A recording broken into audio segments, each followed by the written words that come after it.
स्वागत है आप सभी का हमारे YouTube चैनल नर्सिंग ज्ञान कोश में। मेरा नाम है चंदन और आप देख रहे हैं जीआरएम सेकंड ईयर वालों के लिए मेडिकल सर्जिकल नर्सिंग 2 से कुछ important fill in the blanks type के क्वेश्चंस को। दोस्तों, अभी हम लोग जो भी क्वेश्चन देख रहे हैं वो परीक्षा की दृष्टि से अति महत्वपूर्ण होने वाले हैं। आशा करते हैं वीडियो पसंद आ रहा होगा। अगर वीडियो पसंद आ रहा है तो हमारे चैनल को जरूर सब्सक्राइब कीजिए, साथ ही वीडियो को लाइक तथा अपने दोस्तों में भी जरूर शेयर कीजिए। चलिए बढ़ते हैं आज के पहले क्वेश्चन की तरफ। आज का पहला क्वेश्चन है, डैश रोग में गले में मटमैली झिल्ली बन जाती है। यानी ऐसा कौन सा रोग होता है जिसमें गला में मटमैली झिल्ली बन जाती है, यानी मिट्टी के कलर का झिल्ली बन जाती है। तो इसका राइट आंसर है डिप्थेरिया। ठीक है, डिप्थेरिया जो रोग होता है उसी में मटमैली कलर का एक बनता है गले में। ठीक है, तो इसका राइट आंसर है डिप्थेरिया। अगला क्वेश्चन है, डैश ऑपरेशन फाइमोसिस की दशा में किया जाता है। यानी ऐसा कौन सा ऑपरेशन है जो फाइमोसिस होने पर किया जाता है। तो इसका राइट आंसर है सर्कमसीजन। ठीक है, जो सर्कमसीजन ऑपरेशन है वो फाइमोसिस रोग की होने की दशा में किया जाता है या उसके उपचार में किया जाता है। अगला क्वेश्चन है, मेस्टोइड सेल में सूजन होने को डैश कहते हैं। जो मेस्टोइड सेल होता है उसमें अगर इन्फ्लामेशन हो जाए तो उसे हम लोग किस नाम से जानते हैं। तो उसे हम लोग मोस्टेडाइटिस के नाम से जानते हैं। मोस्टोइड कोशिका में होने वाले सूजन को हम लोग मोस्टाइटिस के नाम से जाना जाता है। अगला क्वेश्चन है, टोनोमीटर द्वारा आंख का डैश देखा जाता है। ठीक है, जो टोनोमीटर होता है आंख के प्रेक्षण में महत्वपूर्ण एक उपकरण होता है, उससे हम लोग आंख का क्या चीज देखते हैं। तो इसका राइट आंसर है प्रेशर को। ठीक है, टोनोमीटर द्वारा आंख का प्रेशर देखा जाता है, आईओपी लेवल देखा जाता है। अगला क्वेश्चन है, मूत्र के साथ रक्त आने को क्या कहते हैं। अगर मूत्र के साथ ब्लड आ रहा है तो उसे हम लोग किस नाम से जानते हैं। तो उसे हम लोग हिमेचूरिया के नाम से जानते हैं। ठीक है, अगर ब्लड आ रहा है पेशाब के साथ तो उसे हम लोग हिमेचूरिया बोलते हैं। इसका राइट आंसर है हिमेचूरिया। अगला क्वेश्चन है, गुर्दे से पथरी निकालने के ऑपरेशन को डैश कहते हैं। किडनी से स्टोन को निकालने के ऑपरेशन को किस नाम से जानते हैं। तो इसे हम लोग पॉलीलिथेथोमी के नाम से जाना जाता है। ठीक है, किडनी से पथरी निकालने के ऑपरेशन को हम लोग पोलियोलिथेथोमी बोलते हैं। अगला क्वेश्चन है, विटामिन डी की कमी से डैश होता है। अगर हमारे शरीर में विटामिन डी की कमी हो जाए तो उससे कौन सा रोग उत्पन्न होता है। तो इसका राइट आंसर है रिकेट्स। विटामिन डी की कमी से रिकेट्स रोग उत्पन्न होते हैं। अगला क्वेश्चन है, ओटाइटिस मीडिया को डैश कहते हैं। ओटाइटिस मीडिया जो होती है जिसमें कान से पस वगैरह निकलता है, उसका दूसरा नाम क्या होता है। तो इसे हम लोग इन्फ्लामेशन ऑफ मिडिल ईयर के नाम से जानते हैं। ओटाइटिस मीडिया बीच कान में प्रदाह को बोलते हैं या बीच कान के में पस निकलने को बोलते हैं। उसी का दूसरा नाम इन्फ्लामेशन ऑफ मिडिल ईयर भी होता है। अगला क्वेश्चन है, आंख की पुतली को फैलाने के लिए डैश ड्रॉप डालते हैं। आंख की पुतली को फैलाने के लिए कौन सा ड्रॉप डाला जाता है।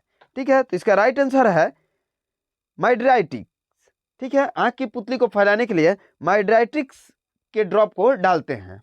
अगला क्वेश्चन है, ट्रेकोमा डैश के द्वारा होता है। जो ट्रेकोमा रोग है वो किसके द्वारा होता है। तो वो होता है क्लैमाइडिया ट्रैकोमैटिस के द्वारा। ठीक है, ट्रेकोमा जो रोग है वो क्लैमाइडिया ट्रैकोमैटिस के द्वारा फैलता है। अगला क्वेश्चन है, और इंट्राऑक्यूलर प्रेशर को बढ़ने को डैश कहते हैं। अगर आईओपी लेवल बढ़ जाए तो उसे हम लोग किस नाम से जानते हैं। तो इसे हम लोग ऑक्यूलर हाइपरटेंशन के नाम से जानते हैं। आईओपी लेवल बढ़ने को ऑक्यूलर हाइपरटेंशन भी बोलते हैं। ठीक है, तो इसका राइट आंसर है ऑक्यूलर हाइपरटेंशन। अगला क्वेश्चन है, कॉप्लिक स्पॉट में दिखाई देते हैं। जो कॉप्लिक स्पॉट होता है वो किस रोग में दिखाई देते हैं। तो इसका राइट आंसर है मिजल्स। ठीक है, कॉप्लिक स्पॉट मिजल्स में दिखाई देते हैं। अगला क्वेश्चन है, फर्टिलाइजेशन डैश में होता है। फर्टिलाइजेशन जो होता है वो कहाँ होता है। ठीक है, जब शुक्राणु और अंडाणु मिलते हैं तो फर्टिलाइजेशन की क्रिया होती है, जो कि महिला के फैलोपियन ट्यूब के एम्पुला भाग में होती है। तो इसका राइट आंसर है फैलोपियन ट्यूब के एम्पुला भाग में।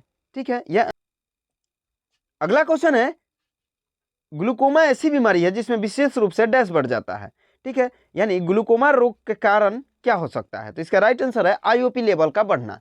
ठीक है, इंट्राऑक्यूलर प्रेशर अगर बढ़ जाए तो ग्लूकोमा रोग होने का संभावना बढ़ जाता है। ठीक है, या ग्लूकोमा रोग हो जाता है। अगला क्वेश्चन है, जब नेत्र लेंस धुंधला या अपारदर्शी हो जाता है जिससे दृष्टि दोष होता है, इस स्थिति को डैश कहते हैं। नेत्र के ऊपर कोई अपारदर्शी परत छा जाए जिसे धुंधला दिखाई दे, उस स्थिति को किस नाम से जानते हैं।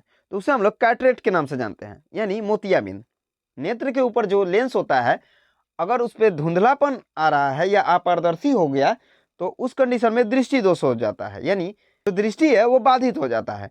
उसी स्थिति को हम लोग कैटरेक्ट या मोतियाबिंद के नाम से जानते हैं, ठीक है, जिसे ऑपरेशन द्वारा काट के हटा के फिर नया लेंस लगा दिया जाता है।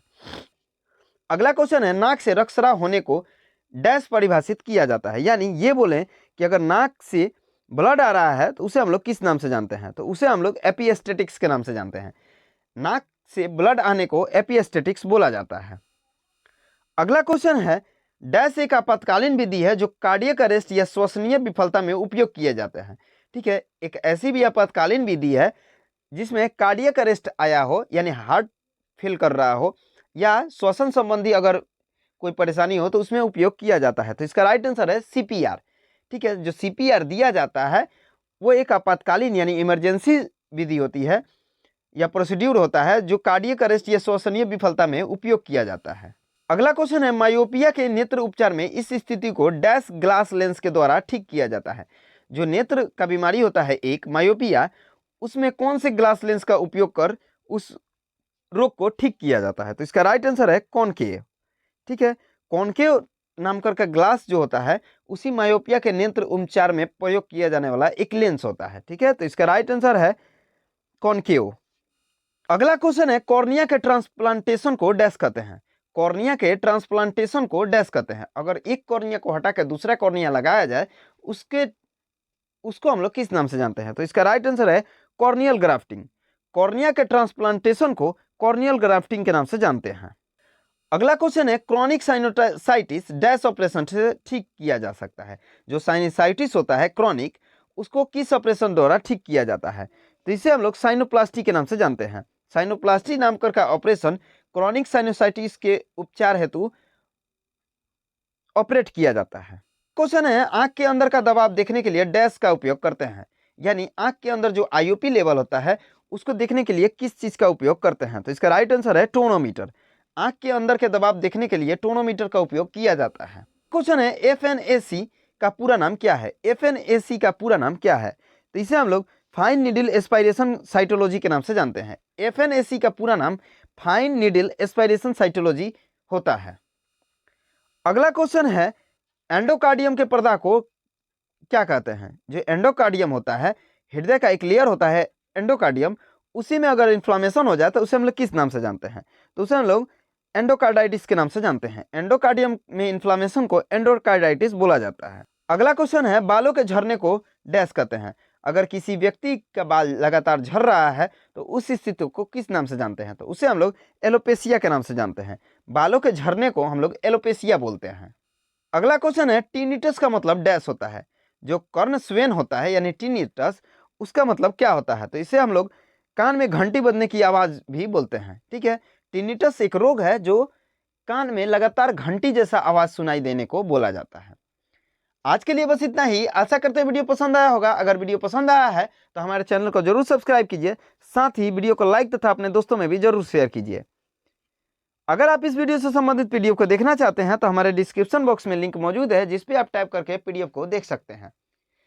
मिलते हैं नेक्स्ट वीडियो में, तब तक के लिए धन्यवाद।